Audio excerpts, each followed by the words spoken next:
July 31st, 2025. A humid, overcast evening in a Manhattan subway tunnel. Commuters in business suits on a crowded R train hear the hum of the air conditioning die. Then the fluorescent lights flicker and cut out entirely.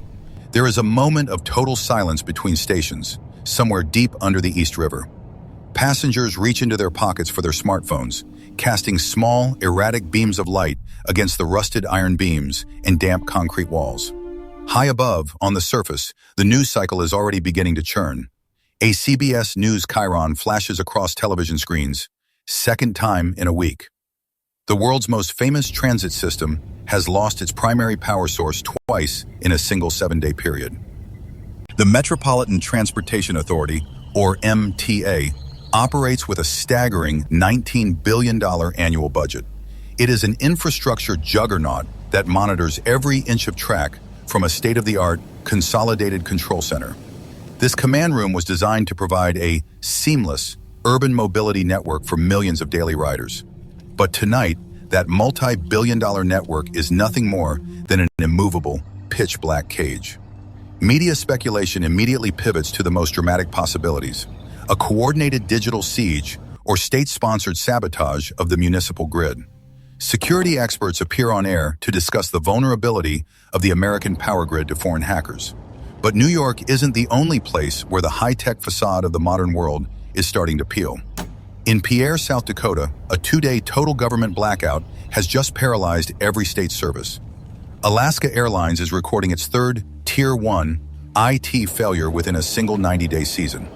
In San Francisco, city supervisors blast PG&E for recurring outages that occur even in perfectly clear weather. We are told our infrastructure is failing because of systemic complexity or the threat of sophisticated cyber attacks. The investigation, however, found something much more mundane and much more difficult to fix. It found a pattern of clerical neglect, unmaintained power grids, and basic physical errors in labeling. Specifically, it found a technician in a quiet server room staring at a tangled nest of physical Ethernet cables. He is holding a handheld industrial label maker, looking closely at a handwritten tag that has begun to fade. He realizes that the name on the sticker doesn't match the port on the wall. This is the story of the 7-day collapse of the Manhattan Main Line. For $19 billion a year, the city of New York expects more than just a functioning train ride. It expects the absolute reliability of the Consolidated Control Center. This command room is a wall of glowing LED displays and real-time data feeds meant to ensure total system oversight. To a visitor, it looks like a NASA mission control facility adapted for the underground. But when the power cut out for the second time on July 31st, those glowing screens were useless. They couldn't explain why the primary Manhattan arteries had suddenly gone cold. Cable news speculation was immediate, alarmist, and focused entirely on the digital realm. Security analysts hypothesized about logic bombs or state-sponsored hackers targeting the subway's power distribution software. It seemed impossible to the public that a system this expensive could simply stop working twice in a week. Official statements from the MTA began to focus on systemic maintenance and technical oversight failures. It is a sterile, institutional phrase that suggests a high-level, technical root cause buried in the software architecture. But the Consolidated Control Center is only as smart as the physical hardware it is connected to. And that hardware was part of a broader, physical breakdown in critical urban maintenance. Behind the glossy PR promise of a state-of-the-art network is a reality of aging copper wiring and manual switches. While the public looked for a digital villain in a server halfway across the world, the real failure was much more tangible. It was a failure of basic physical oversight in the most expensive transit network on the planet. While New York searches for a digital ghost, South Dakota provides the blueprint for the real nature of these breaches. On October 31st, 2025, the state's entire IT infrastructure went dark for 48 hours. Emergency 911 services, DMV registries, and state government portals were all frozen in an instant. Officials were eventually forced to admit this wasn't the work of a sophisticated foreign adversary. There was no digital siege and no hacker collective to blame for the collapse. Instead, there was a single server room in Pierre and a technician with a handheld label maker. Take a look at the official evidence released by state officials. It's a grainy photo of a physical wire rack, a tangled mess of blue and yellow cables. Officials call it a systemic maintenance and technical oversight failure, using the same language as the MTA. But the reality is captured in just 2 words: mislabeled wires. A technician had misread a handwritten label on a critical physical hardware component in the server rack. He reaches into the rack and pulls a cable, certain it leads to a redundant, offline backup server.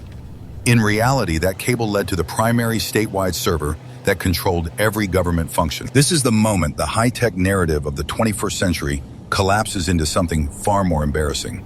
The world's most critical infrastructure systems aren't always being hacked by geniuses. Often they are simply being misidentified by the people paid to maintain them. In Manhattan, the technical root cause follows the exact same low-tech logic. The $19 billion grid didn't fail because of a sophisticated code injection. It failed because of unmaintained power switches and hardware labels that hadn't been updated in decades. Behind the glowing LED screens of the control center, the physical documentation of the world is peeling away. And the only thing keeping a city of 8 million people moving is a 2-cent piece of adhesive that may or may not be correct. The ripple effect of these recurring technical failures isn't contained to a single subway tunnel or a single state. By late 2025, Alaska Airlines records its 3rd IT failure in 3 months, grounding flights across the country. Terminals fill with thousands of passengers staring at frozen kiosks and service unavailable messages.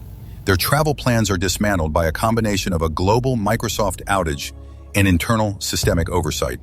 The airline's internal logs show 3 separate Tier 1 infrastructure collapses within a single 90-day window. In San Francisco, the Board of Supervisors moves to blast PG&E in a public hearing. They launch a formal inquiry into a public utility system that suffers recurring outages in the middle of December. These failures happen despite perfectly clear weather, with no storms or external interference to blame. Public confidence in utility grid management begins to erode as officials demand to know why a modern city is going dark. By April 2026, the pattern of major outage hits reaches a global scale. The Russian metro payment systems and multiple major banking apps suffer a simultaneous region-wide shutdown. Metropolitan transit halts across several regions as the digital payment systems refuse to process basic fares. It is a total paralysis of workforce mobility that mirrors the events in Manhattan almost exactly. The technical root cause of the second subway failure remains officially shielded behind layers of institutional language. But the mounting evidence points to a much broader breakdown in critical urban maintenance across the globe. In South Dakota, the statewide IT shutdowns remain a primary source of embarrassment for local officials. The identity of the specific personnel responsible for the mislabeled wires is still being withheld from the public. But the consequence of their mistake is permanent: a 2-day total collapse of 911 services and state-level IT infrastructure. The $19 billion MTA budget is now under a microscope as state officials demand accountability for the money spent.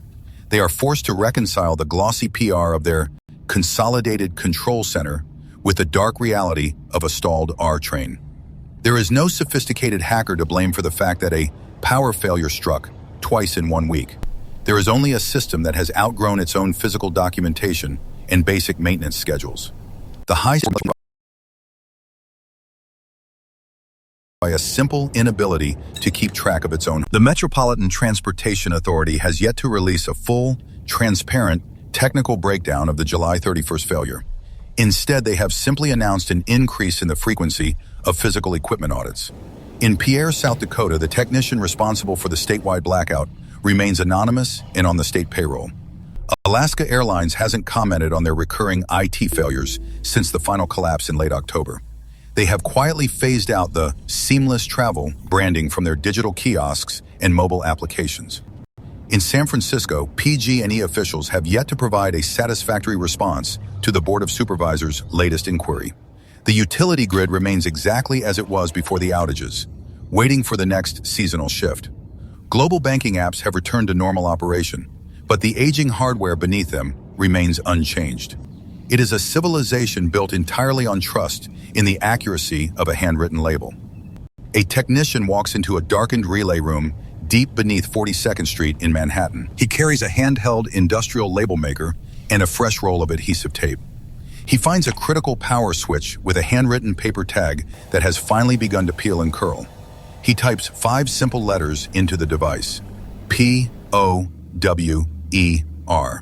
He presses the new sticker onto the cold industrial metal of the switch. For now, the name on the label matches the port on the wall. The train moves until the next piece of adhesive falls off.